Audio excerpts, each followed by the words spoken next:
Griselda Villanueva recorrió el cuerpo de la mujer de arriba abajo con una lentitud deliberada, como quien inspecciona algo que no debería estar ahí. Este atelier, dijo finalmente con la voz de quien nunca ha necesitado gritar, no fue creado para ese tipo de cuerpo.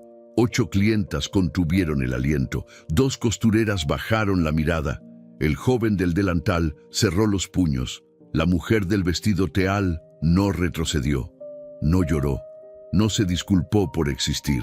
Solo metió la mano derecha en el bolsillo de su vestido y cerró los dedos alrededor de algo pequeño y frío. Un dedal de cobre, gastado, heredado. Muy bien, dijo en voz baja, casi para sí misma. Nadie en ese atelier sabía todavía que esas manos, las manos que Griselda Villanueva acababa de rechazar, eran las únicas en toda la ciudad capaces de salvar lo que estaba a punto de perderse. Pero retrocedamos, porque esta historia no empieza en un atelier de lujo en el norte de Bogotá. Empieza en una habitación pequeña con olor a tela húmeda y hilo de algodón, donde una niña de 8 años aprendía que las manos pueden decir lo que las palabras no alcanzan. Inés Salazar tenía 47 años el día que entró al atelier Villanueva. Llevaba un vestido teal que ella misma había cosido con un bordado discreto en el puño izquierdo que cualquier experto en textiles habría reconocido como extraordinario. Llevaba también un cheque prefirmado por una suma que habría cubierto 3 colecciones completas. Y llevaba, como siempre, el dedal de cobre en el bolsillo derecho. Entró sin cita, sin asistente, sin el blindaje de un apellido reconocible. Entró como lo que parecía ser, una mujer de mediana edad, cuerpo generoso, cabello negro con hebras plateadas en las sienes, zapatos limpios, pero no de marca. Una mujer que en cualquier otro lugar del mundo habría pasado completamente desapercibida. El atelier Villanueva no era cualquier lugar. Era el espacio más fotografiado de la moda bogotana.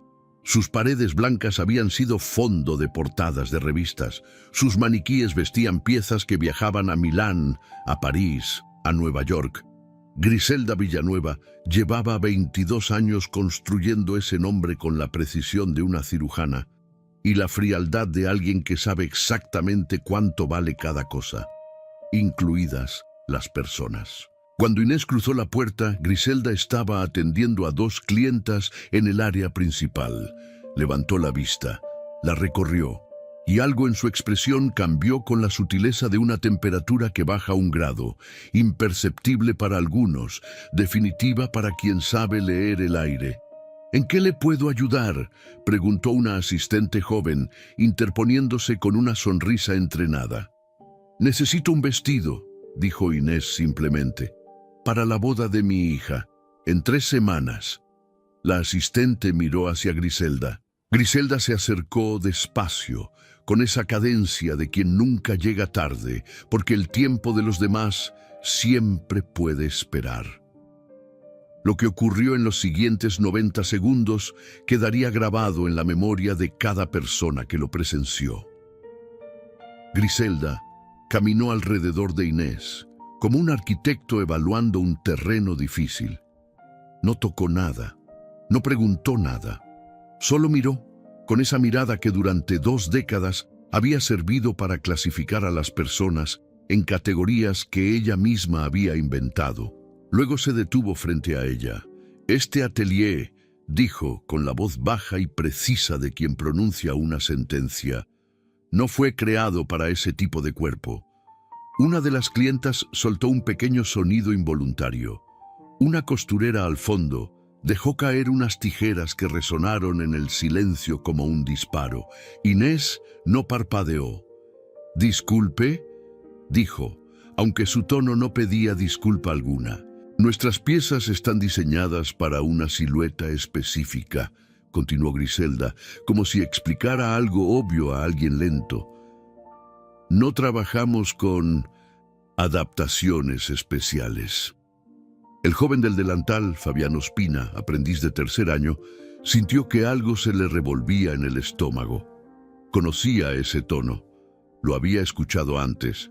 No en este atelier, sino en la cocina de su madre, cuando una clienta rica devolvió un vestido diciendo que había quedado demasiado humilde.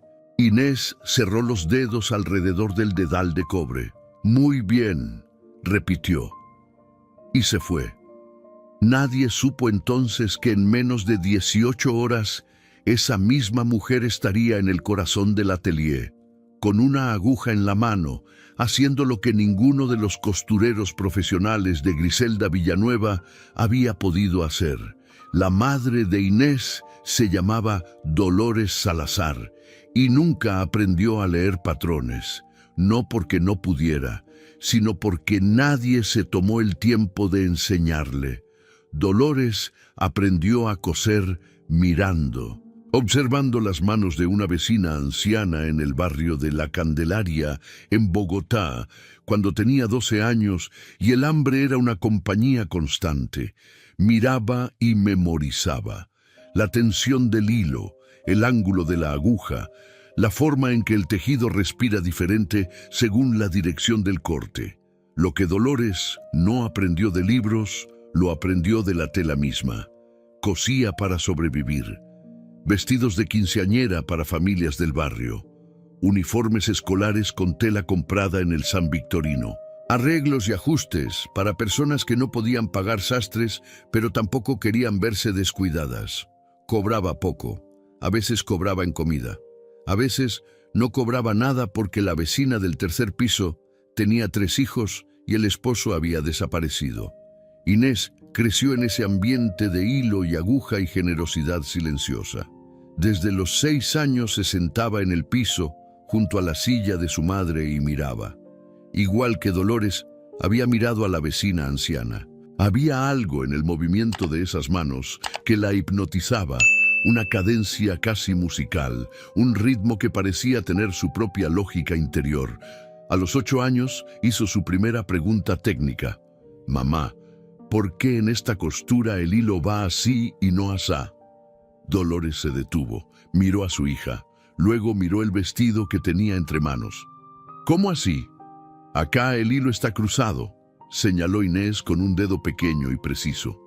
«Si lo cruzaras al revés, cuando el vestido se estire, no se vería la línea». Dolores miró más de cerca. La niña tenía razón. Desde ese día, Inés dejó de solo mirar. Empezó a hacer. Primero retazos pequeños, prácticas sin forma ni función. Luego piezas reales cuando Dolores necesitaba un par de manos extras y la fecha de entrega apretaba. A los 12 años, Inés cosía más rápido que su madre y con una precisión que Dolores no podía explicar del todo. «Tus manos leen la tela», le decía Dolores. «No sé cómo, pero la leen». Era verdad. Había algo en la forma en que Inés tocaba el tejido antes de cortar. Una pausa de 2 o 3 segundos donde cerraba los ojos y dejaba que las yemas de los dedos recorrieran la superficie, que parecía un ritual, pero era en realidad un diagnóstico. La tela le contaba cosas, le decía hacia dónde quería caer, dónde iba a resistir, dónde iba a ceder. No era magia, era escucha. A los 15 años, Inés empezó a diseñar, no con papeles, ni con los patrones formales que no le habían enseñado. Diseñaba mentalmente primero, construyendo la pieza en su cabeza con una claridad tridimensional que años después un profesor del Politécnico llamaría visión espacial extraordinaria. Luego transfería esa imagen mental directamente a la tela sin intermediarios. Las piezas que salían de sus manos eran diferentes a las de Dolores. No mejores, no peores, diferentes. Dolores cosía con amor y urgencia, con la presión de quien necesita que la pieza quede bien para poder comer. Inés cosía con algo más difícil de nombrar. Cada vestido que creaba parecía contener una historia que no estaba en la tela, sino en quien lo usaría. Una vez, a los 16 años, hizo un vestido para una mujer del barrio que había perdido a su marido. La mujer llegó diciendo que necesitaba algo para el velorio, algo oscuro, algo que no llamara la atención. Inés la miró durante un momento largo, luego preguntó una sola cosa. ¿Cómo se llamaba él? La mujer dijo el nombre. Inés asintió. El vestido que entregó 3 días después era negro, sí, pero en el dobladillo interior, invisible para todos, menos para quien lo usara, Inés había bordado con hilo del mismo color, casi imperceptible, una pequeña flor.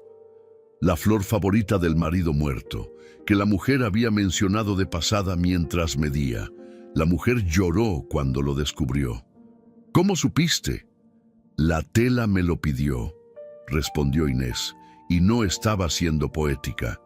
Ese era el don. No solo la técnica, no solo la velocidad ni la precisión.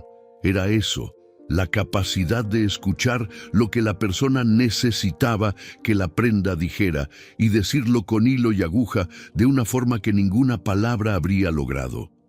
El dedal de cobre que Dolores usó durante 30 años pasó a las manos de Inés la tarde que su madre murió. Era un objeto sin valor de mercado, gastado, oxidado en los bordes, con la huella de un pulgar grabada por décadas de presión.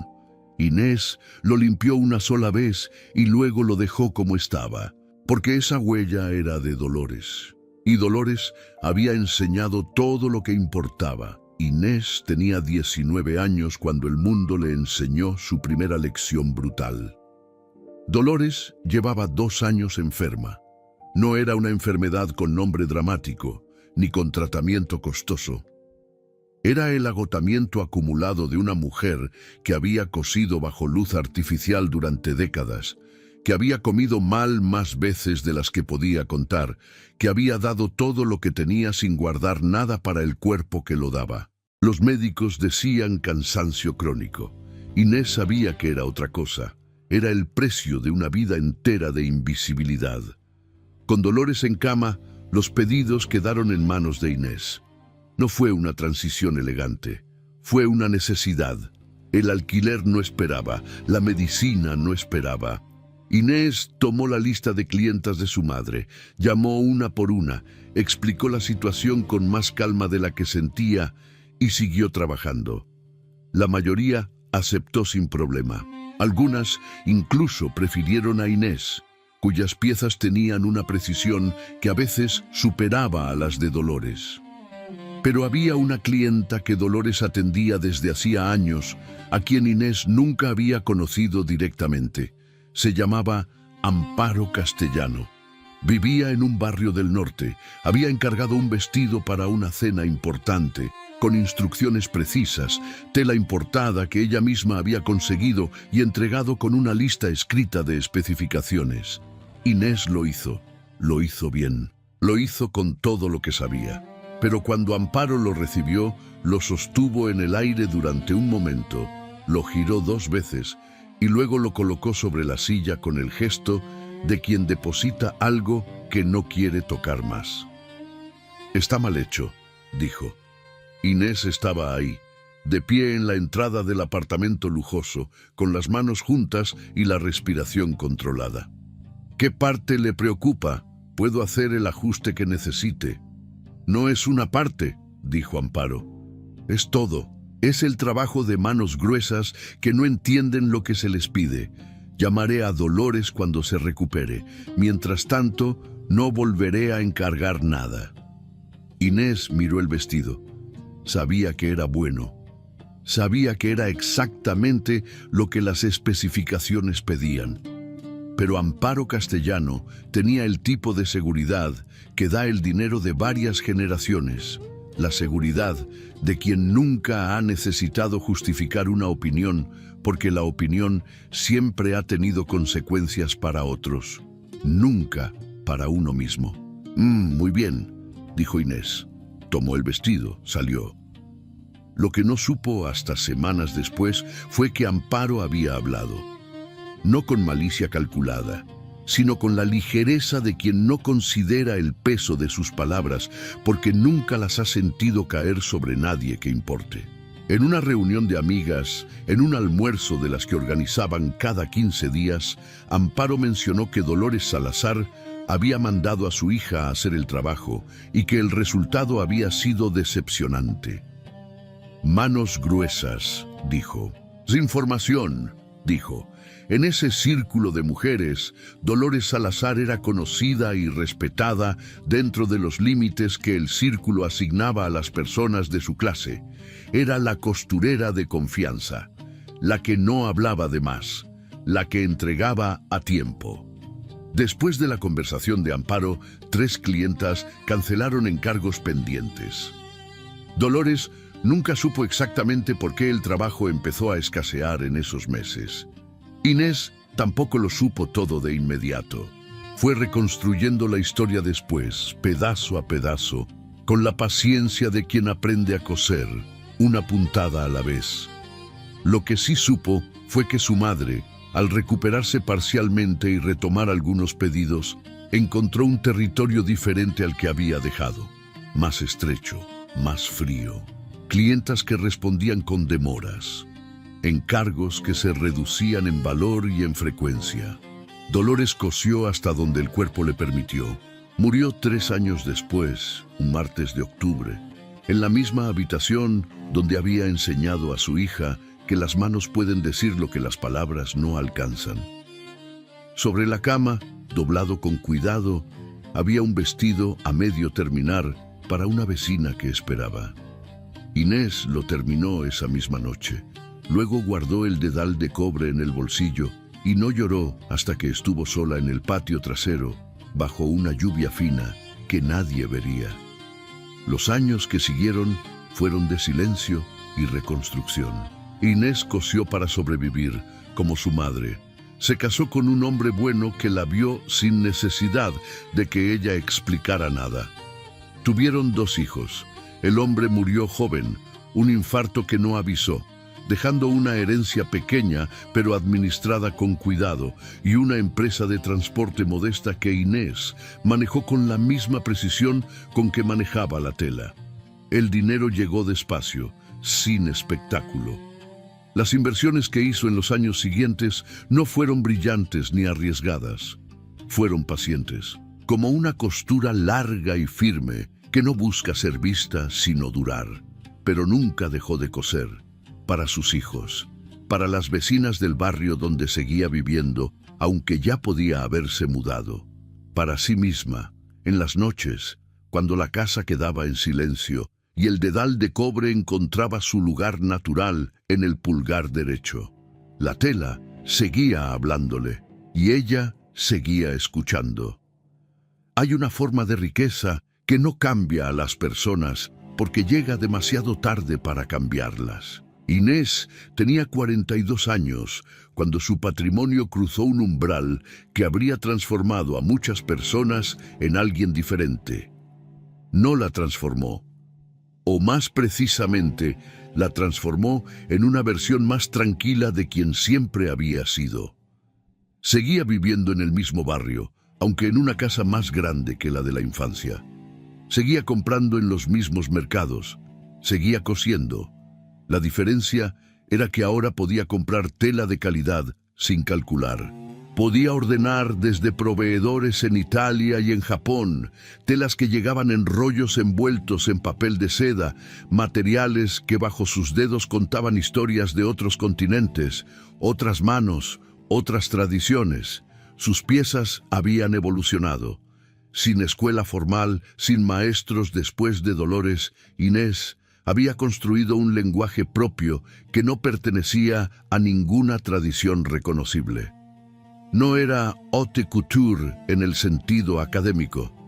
No era artesanía en el sentido folclórico. Era algo en el medio, o más allá de ambos, prendas que tenían la precisión técnica de lo primero y el alma de lo segundo.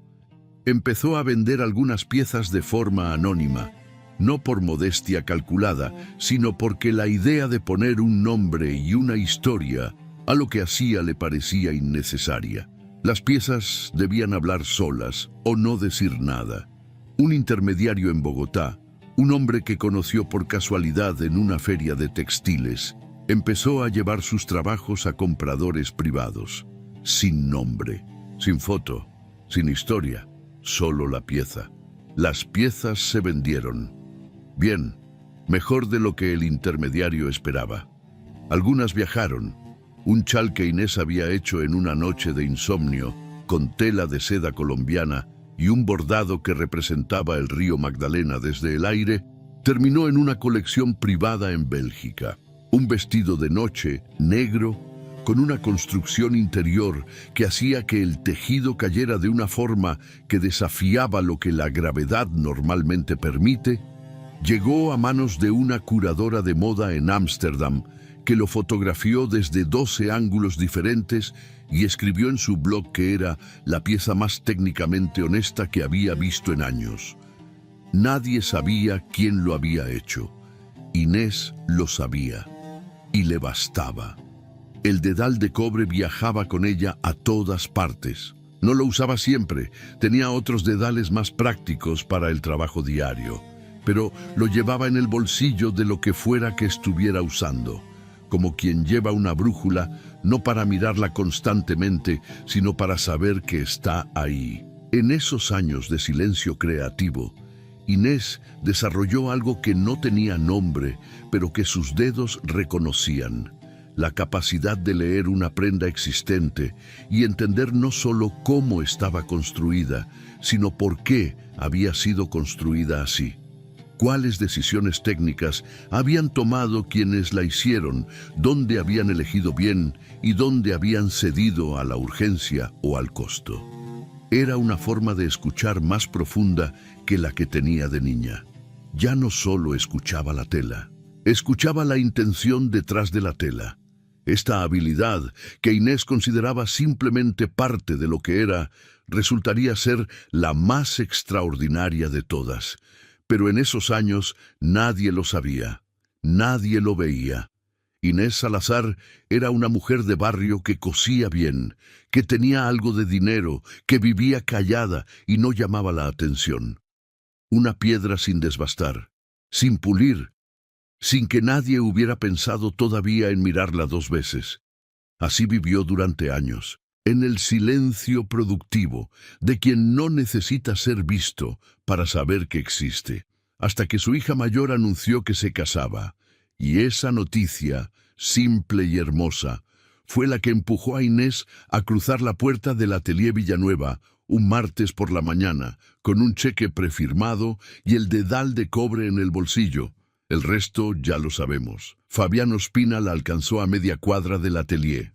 Corrió los últimos metros sin elegancia, con el delantal de trabajo todavía puesto y una disculpa armándose en la boca antes de que pudiera organizarla bien. «Señora, espere». Inés se detuvo, se giró. Lo miró con la calma de quien ya no espera sorpresas del día. Era joven, 24 años, quizás menos. Piel morena, manos marcadas de quien trabaja de verdad, una expresión en el rostro que mezclaba vergüenza ajena con algo más urgente. «Lo que ocurrió adentro», empezó Fabián, «no debió ocurrir. No tengo autoridad para decirlo en nombre del atelier, pero lo digo en el mío». «No se preocupe», dijo Inés. «Sí, me preocupo». Fabián hizo una pausa. Sus ojos bajaron un instante hacia las manos de Inés, hacia el puño izquierdo del vestido teal. «¿Puedo preguntarle algo?» Inés esperó. «El bordado en el puño. ¿Lo hizo usted?» Una pausa breve. «Sí». Fabián miró ese bordado con los ojos de alguien que ha pasado 3 años aprendiendo a distinguir el trabajo real del trabajo correcto. Era un punto que su madre usaba, un punto casi extinto que él había intentado aprender sin lograrlo del todo. Una técnica de origen artesanal que los manuales académicos no documentaban bien porque nadie la había transmitido por escrito, solo de mano en mano. «Mi mamá cosía así», dijo en voz baja. «Yo nunca lo dominé bien». Algo en la expresión de Inés cambió levemente. No mucho, solo lo suficiente. «¿De dónde es su mamá?». Del Tolima. Aprendió con su abuela. Inés asintió lentamente, como confirmando algo que ya sospechaba. Permanecieron en silencio un momento en la acera, con el ruido de Bogotá moviéndose alrededor de ellos sin preguntarles nada. Fue entonces que Fabián le contó. La pianista del atelier.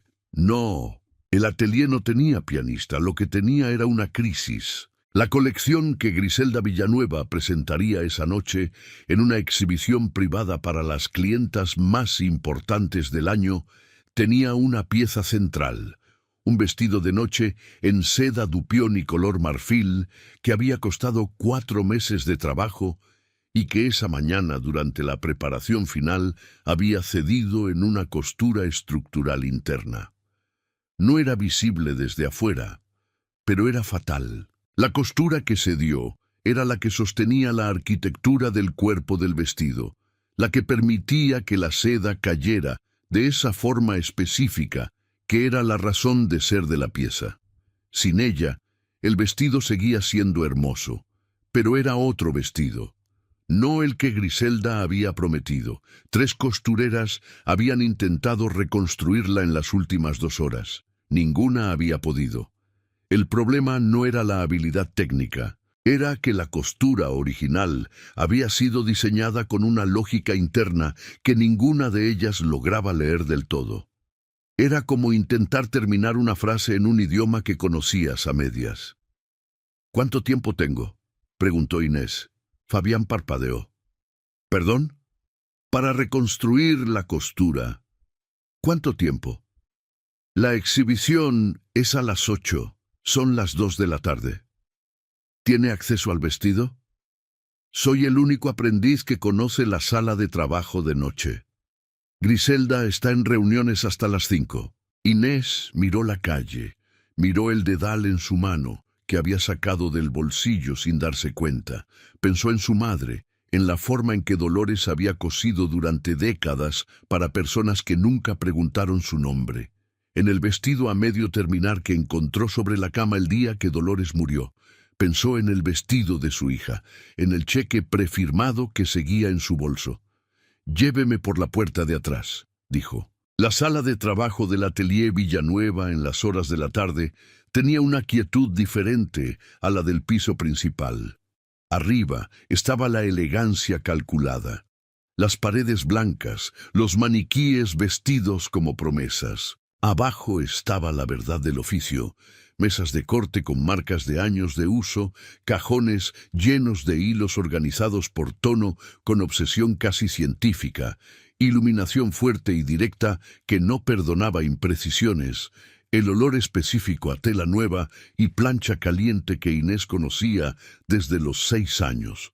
El vestido estaba sobre una mesa en el centro. Inés se acercó despacio. No lo tocó de inmediato. Caminó alrededor una vez, completa, mirando. Luego se detuvo en el costado derecho y se inclinó para ver la costura dañada desde cerca. 3 costureras la observaban desde el fondo de la sala con una mezcla de escepticismo y desesperación que es específica de los profesionales cuando alguien de afuera pretende resolver lo que ellos no pudieron. Fabián estaba junto a la puerta, en silencio. Inés extendió los dedos y rozó la seda dupioni con las yemas. Cerró los ojos. 2 segundos. 3. 4. Abrió los ojos. Necesito hilo de seda natural, no sintético, tono marfil, no blanco, y una aguja del 12, no del 14. Una de las costureras frunció el ceño. Usamos del 14 para seda de este gramaje. Lo sé, dijo Inés. Por eso la costura se dio. Silencio. La costurera fue a buscar lo que pedía. Mientras esperaba, Inés sacó el dedal de cobre y lo colocó en el pulgar derecho. El gesto fue tan natural, tan desprovisto de ceremonia, que parecía simplemente ponerse un anillo que llevaba puesto toda la vida. Cuando el hilo y la aguja llegaron, Inés se sentó frente al vestido y comenzó. No había forma de describir lo que ocurrió en la siguiente hora que no sonara a exageración para quien no estuviera en la sala. Las manos de Inés se movían con una economía de movimientos que al principio parecía lentitud y que después, cuando las costureras empezaron a mirar de verdad, entendieron que era precisión.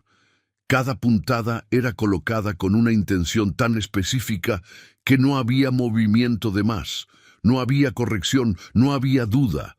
La lógica de la costura original, esa lógica que 3 costureras profesionales no habían podido leer, Inés la encontró en los primeros 5 minutos. No porque fuera más inteligente ni más entrenada, sino porque sus manos la escucharon, la tela le habló. Le dijo hacia dónde quería que fuera la tensión. Le dijo qué punto iba a sostener y cuál iba a ceder. Le dijo la historia de quien la había cosido originalmente, las decisiones que había tomado, el momento en que había elegido velocidad sobre durabilidad y la forma en que ese error se había propagado hasta el fallo de esa mañana. Una de las costureras se acercó sin darse cuenta, atraída por algo que no sabría nombrar. Luego, otra. Luego, la tercera. Las 3 terminaron de pie alrededor de la mesa, mirando las manos de Inés con la atención de estudiantes que acaban de entender que están viendo algo que no se enseña en ningún aula.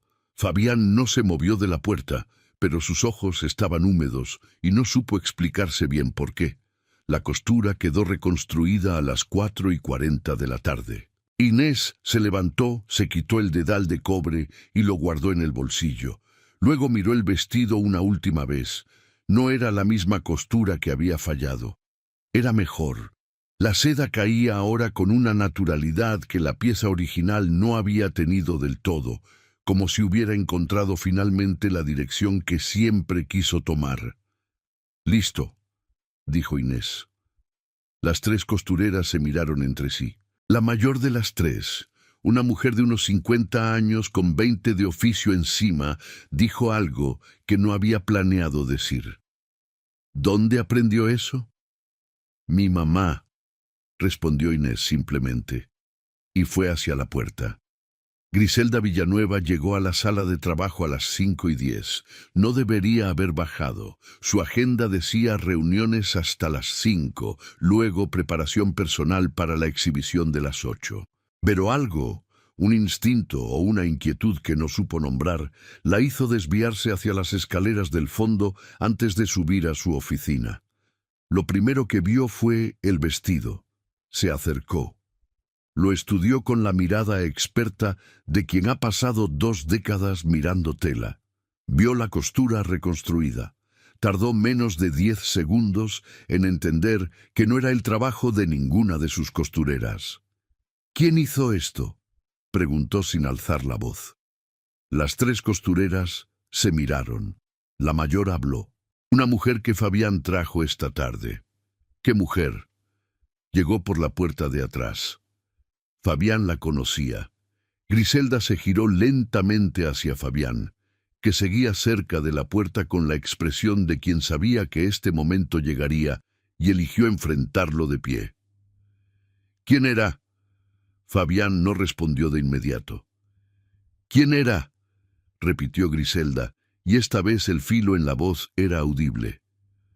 «La señora que vino esta mañana», dijo Fabián. El silencio que siguió tuvo una temperatura específica. Griselda miró el vestido, miró a Fabián, miró el vestido otra vez.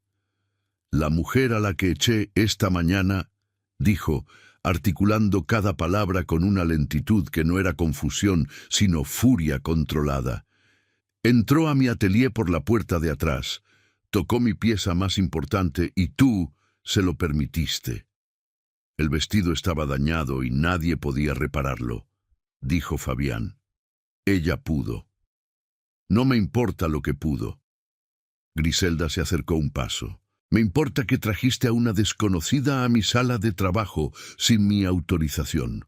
Me importa que violaste cada protocolo de este atelier.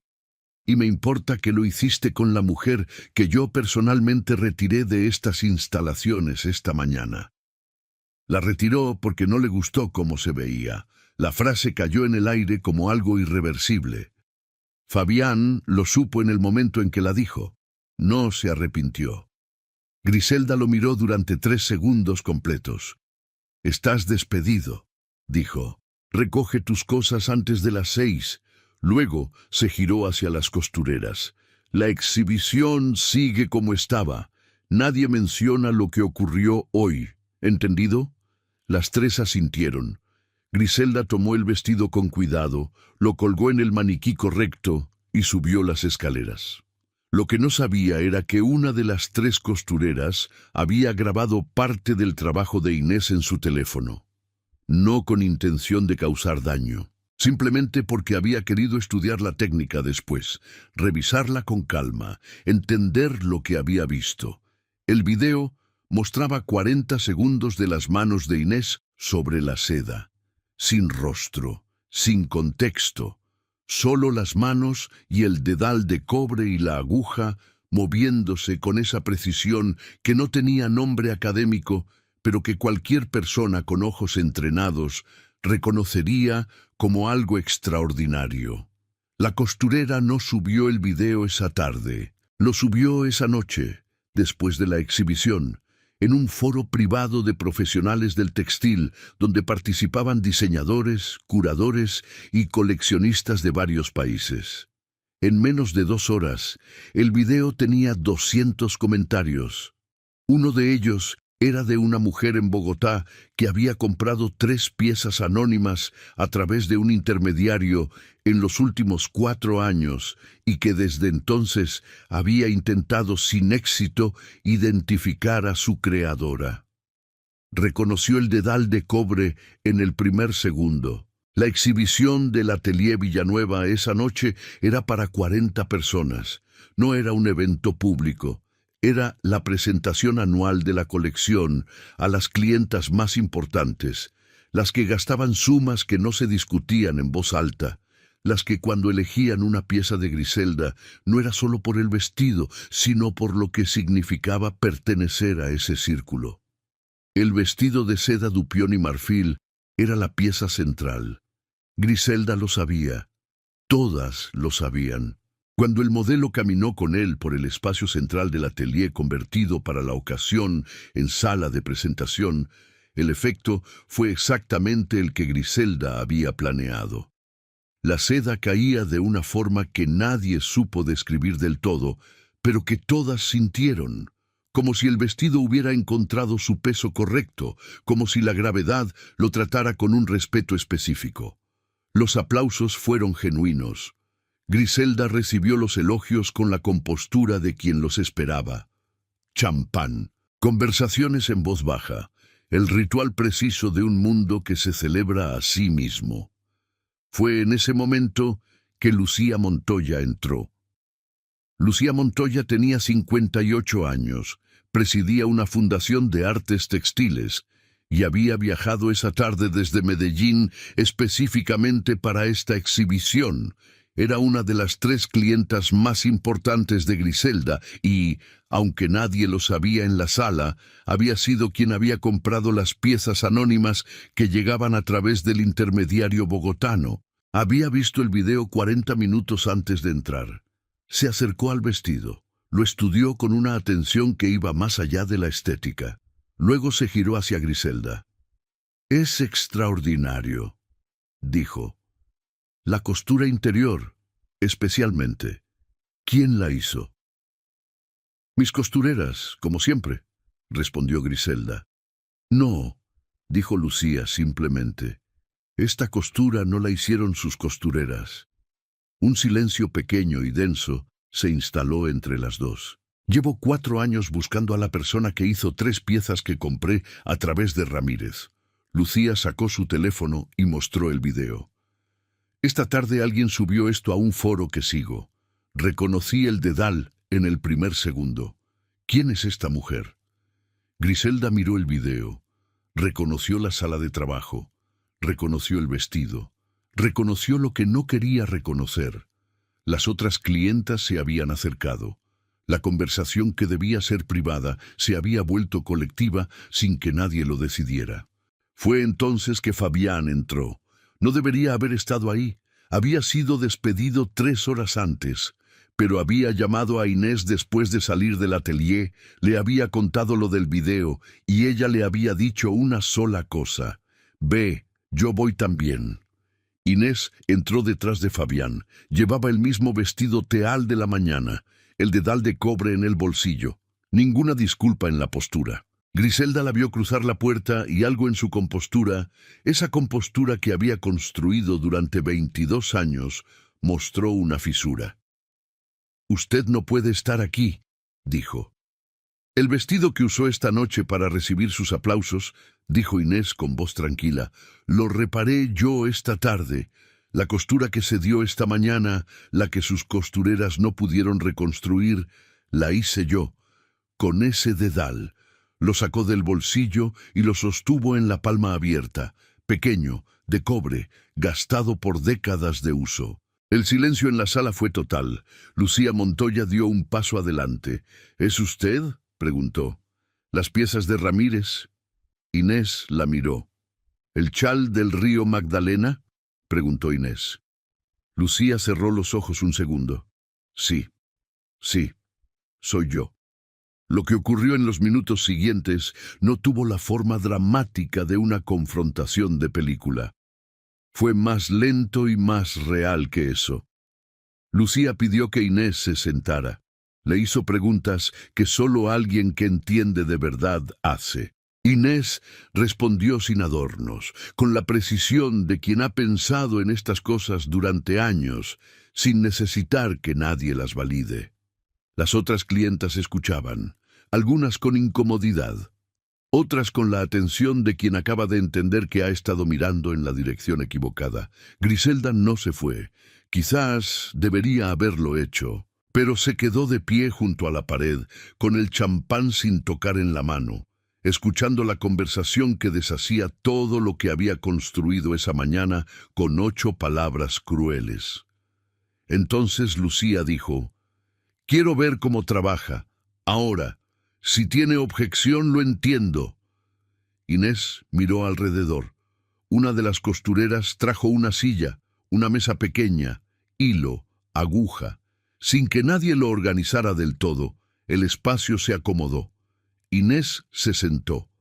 Tomó un retazo de tela que había sobre la mesa de materiales. Cerró los ojos 2 segundos, puso el dedal de cobre y cosió. 4 minutos. Una flor.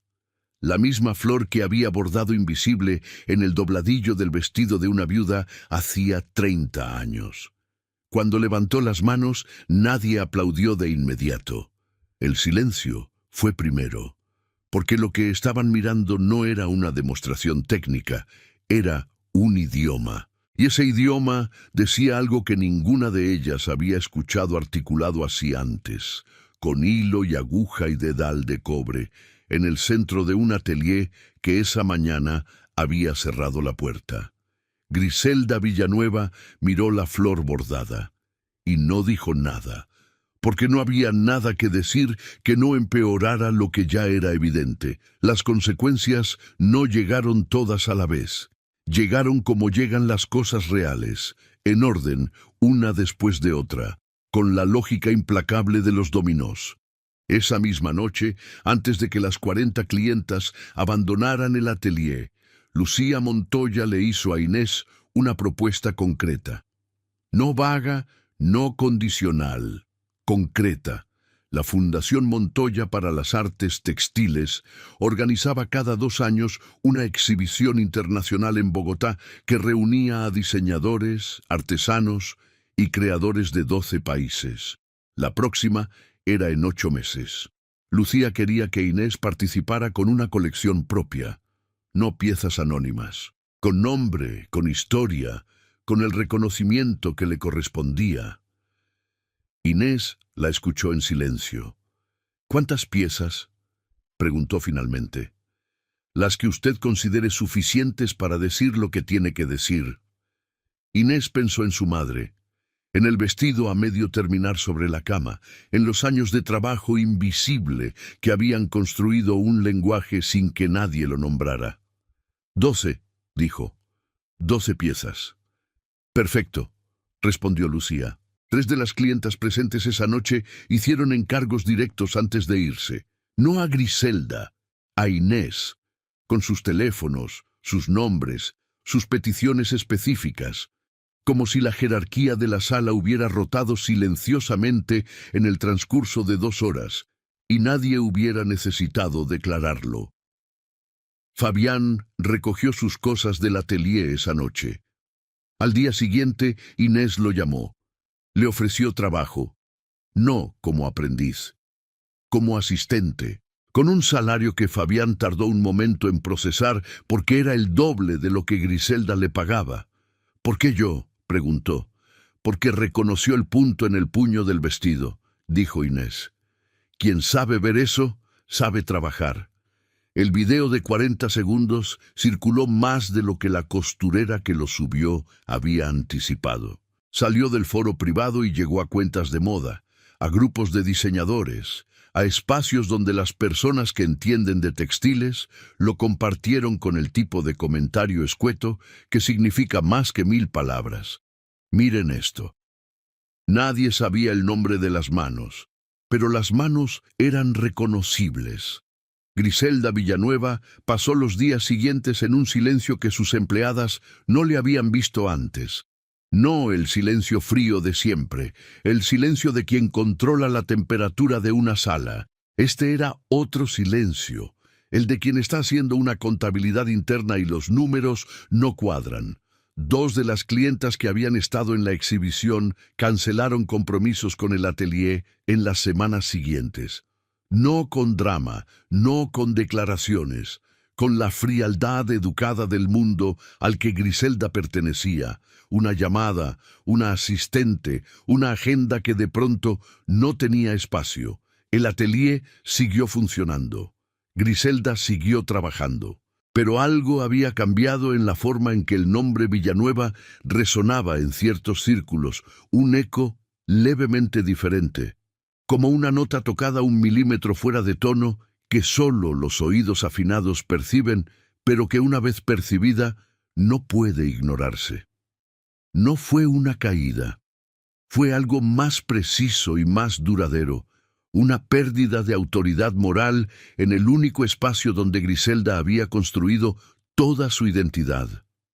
El mundo de la moda bogotana es pequeño y tiene memoria larga, no para las glorias, que se olvidan rápido, para las humillaciones que alguien causó y que el tiempo volvió visibles. Inés, mientras tanto, cosió. 8 meses después, el vestido de la hija de Inés colgaba terminado en el cuarto de costura de la casa del barrio. Era blanco, de seda natural colombiana, con una construcción interior que hacía que la tela cayera de una forma que los invitados de la boda describirían después de maneras distintas porque ninguna descripción sola alcanzaba. Algunos dirían que parecía flotar, otros dirían que parecía respirar. Una fotógrafa que no sabía nada de textiles escribiría en sus historias que era el vestido más honesto que había fotografiado. En el dobladillo interior, invisible para todos menos para la novia, Inés había bordado con hilo del mismo color que la tela 2 cosas: el nombre de Dolores Salazar y una flor pequeña, la misma flor de siempre. La exhibición de la Fundación Montoya abría esa misma semana. 12 piezas de Inés Salazar ocupaban una sala entera del Centro de Arte de Bogotá. Era la primera vez que su nombre aparecía en una etiqueta, en un programa, en una pared. Inés Salazar, Bogotá, sin más. Las piezas no necesitaban más contexto que ese. Cada una contenía lo que siempre había contenido. Una historia que no estaba en la tela, sino en quien la usaría. Los visitantes que pasaron por esa sala durante los 10 días de exhibición describieron la experiencia de maneras similares sin haberse puesto de acuerdo. La sensación de que alguien las había escuchado sin que dijeran nada. Fabián Ospina trabajaba junto a Inés en un taller pequeño que habían instalado en la casa. Aprendía el punto de su madre, finalmente, con quien debería haberlo aprendido desde el principio, alguien cuyas manos conocían ese idioma de adentro hacia afuera. El dedal de cobre de Dolores descansaba en una pequeña repisa de madera sobre la mesa de trabajo. No enmarcado, no protegido detrás de vidrio.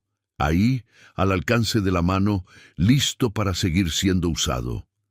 El día de la boda, mientras su hija caminaba por el corredor de la iglesia, Inés la vio desde la primera fila y pensó en su madre, en las manos de Dolores moviéndose bajo la luz artificial de una habitación pequeña, en la tensión del hilo, en el ángulo de la aguja, en la forma en que el tejido respira diferente según la dirección del corte. Todo lo que Dolores había construido en silencio, todo lo que el mundo había decidido ignorar, estaba en ese vestido, caminando hacia el altar, siendo visto. La vida tiene una memoria más larga de lo que parece. Cada mano ignorada, cada talento expulsado, cada persona tratada como si no valiera, el tiempo los anota a todos. Y tarde o temprano, sin prisa pero sin falta, los pone exactamente donde siempre debieron estar.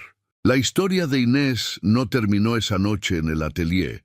Lo que ocurrió después, lo que Griselda Villanueva enfrentó cuando las puertas se cerraron y los aplausos se apagaron, es una historia que no cabe en una pantalla pública. El capítulo que faltaba está esperándote en nuestra comunidad. El enlace está en el primer comentario fijado.